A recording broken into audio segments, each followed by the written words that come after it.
I started this library to share information, and it's not very easy to share information if some people are limited on their ability to access that information. And it's come to my attention, especially where I've been talking lately, and I've been in communication with several people in northern New South Wales. I forget that, well, I used to do it. I used to get data on my mobile phone and use that data.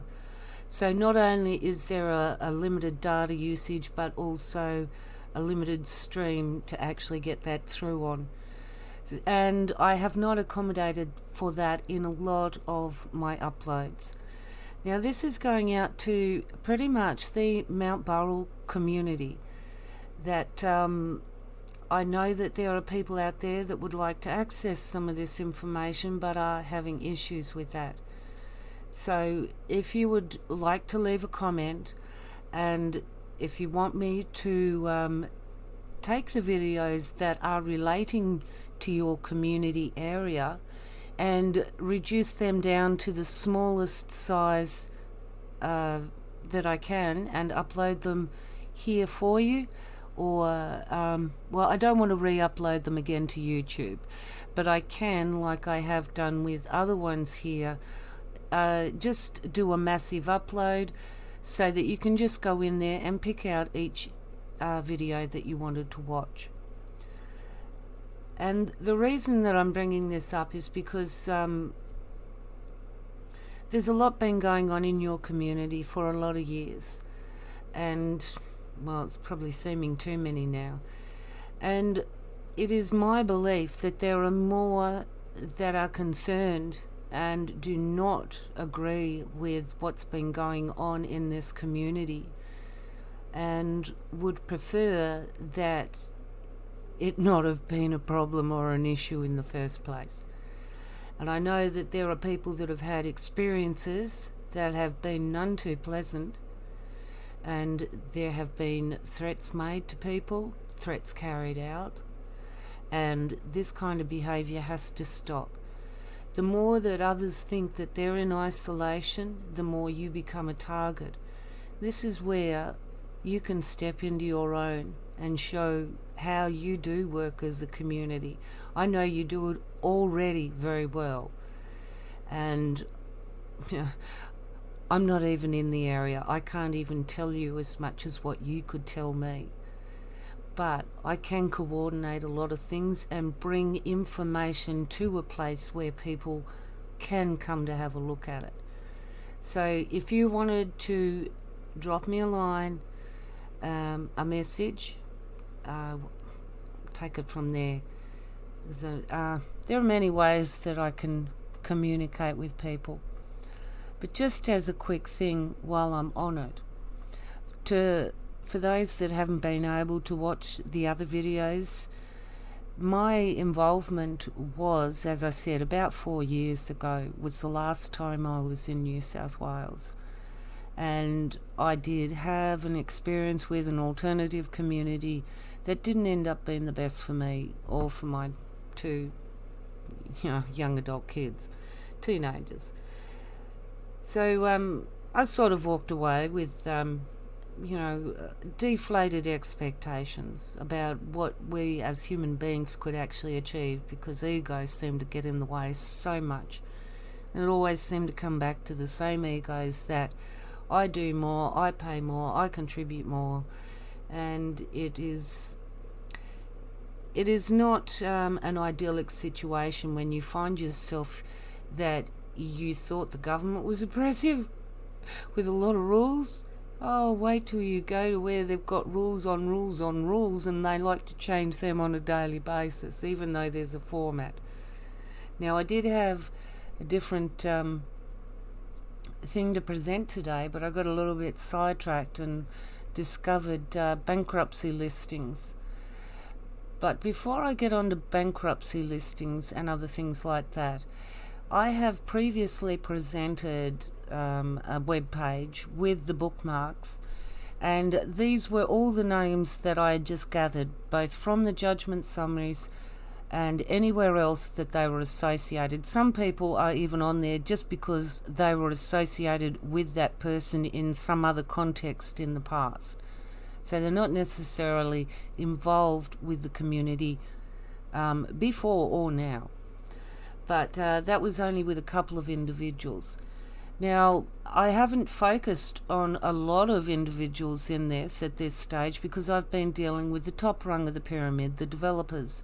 Then there's one underneath that, there's the promoters. Then you've got the planners and consultants and the legal side that the developers work in to coordinate, to put out to the investor side.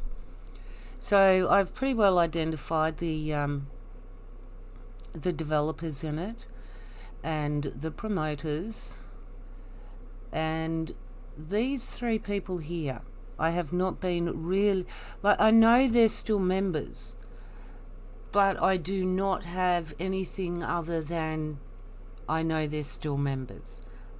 So essentially they are not an upfront part. They could be just someone that's sitting back doing their own stuff.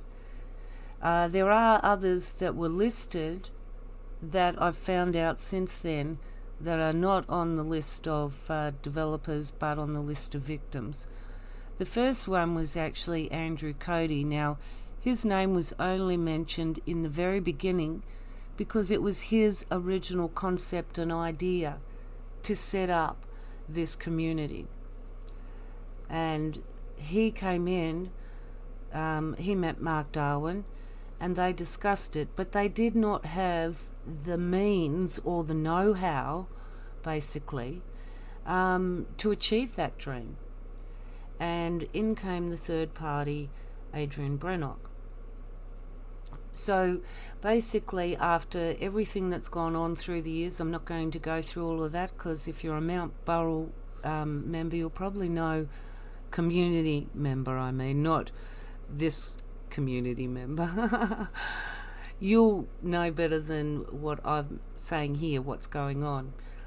But Mark Darwin is definitely not in the community, the Nightcap community anymore. And I don't think Andrew Cody ever was. I think that it was his original concept, and somehow, somewhere down the line, it got swept away from him. As things happen, many of people have a bright idea and someone else scoops it up and runs with it, and the person that had the idea is left there going, well, I did have a good idea. So, and Tamati Kirkwood is also another victim. He and his wife, these articles here relate to, I think it's Sarah and John, Tamati Kirkwood and their 4 kids. There were several articles done on them in the Northern Star and videos too. So, and they're not the only family, I believe, that's lost out. These are also people that this John Tamati records that he sold his house in Perth to buy up into this place with the expectation of, well, not what they got. And that's been half the issue of not being able to show that what you get told and what you get delivered is 2 different things. Now prove it. Because, in a lot of circumstances you can't. That's why, if I'm going to speak to some people these days, I don't care. I'm going to record it. That's with any business dealings whatsoever. I even thought about doing it with my energy bill the other day. Now, when I'm saying business dealings, this, what I do here with people is not business, it's personal. So in answer to the question, if you're wondering, do I record personal conversations? No, I don't. I don't need to. because I do trust the people that I trust. The people that I will talk to, yes, I will trust you, but if I'm not going to talk to you, well, that's probably because I don't trust you. Yeah. So, and I don't need to find out why, I just trust my instinct. So, if rather than go through all the videos and explain all the different things that I've pulled out so far, it might be easier to click on a lot of these links. But at the beginning of this year, there was a lot that came out about phoenixing. And not only is ATSIC and the ATO cracking down on it, but it's becoming widespread. And it's the fact of, well, it's pretty much what they say here. It involves stripping and transferring of an entity's assets, thereby denying creditors access to those assets to meet unpaid debts. Creditors, including employees, are often left out of pocket due to illegal phoenixing. This is a very basic description of it, but it's also a very basic description of what I was describing in previous videos, where the previous occupants, before it was sold, were occupying, and then they took down the for sale sign and said, we got it back. So it appeared that the seller was the buyer. And even the buying hasn't finished going through now. We've still got to wait for the 19th of October to see whether settlement will actually occur. If not, the property will go back up for auction, and those people that have actually been staying there, considering the fact that it is the property of a company that is in liquidation, and it's the only asset it's got to sell off to pay any creditors, they would have been actually, in a way, renting for free as well. So, there's a lot of issues that are going on with this community. And I'd actually really like to receive the input from the Mt Burrell community members on how you really feel about what's going on in your community. And try and bring together and all the information so that we can stay up to date. Because I may not know a lot of what's going on, but there are other things that I do know that's going on, but I'm not going to say too much about it at this stage. There's yes, I did mention in a previous video about how don't be surprised if there was a bushfire that went through there. And November last year, they're talking about the threat, and it's like, yes, watch out for the threat of bushfire this summer. I think most of you are probably already aware of it. Now, I've just left links for all these different phoenixing ones. I've also left links for the actual searches so that you can just right click or whatever and bring up the pages yourself and have a look. Because what happened was that the Tweed Council, when Wollumbin Horizons declared that they were in receivership, as is the case that there are usually council and other government bodies that you owe us money, we want to get it back. Now, because Wollumbin Horizons is actually a registered company in Queensland, they went to Queensland, into the jurisdiction of Queensland, to take the action against Wollumbin Horizons in an attempt to recover or to make a claim for any monies that may be owed them.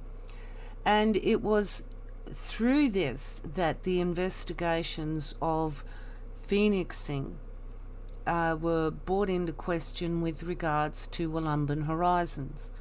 Now, Wollumbin Horizons has been linked with the concept of phoenixing. and it's been done so in the courts. Now, another thing that's also been done in the courts by the government actually taking action themselves through the police, hang on, where are we? Is with Eamon Lowe. He is a member through, he's on the real estate promoter side. His wife, Michaela Lowe, is the first person that you will contact if you click on contact at the Nightcap community. She will answer your email back and take your inquiries and direct them on, in which case she did with me, and I got an email back from Richard Moat, who is from Nightcap Realty and also a member.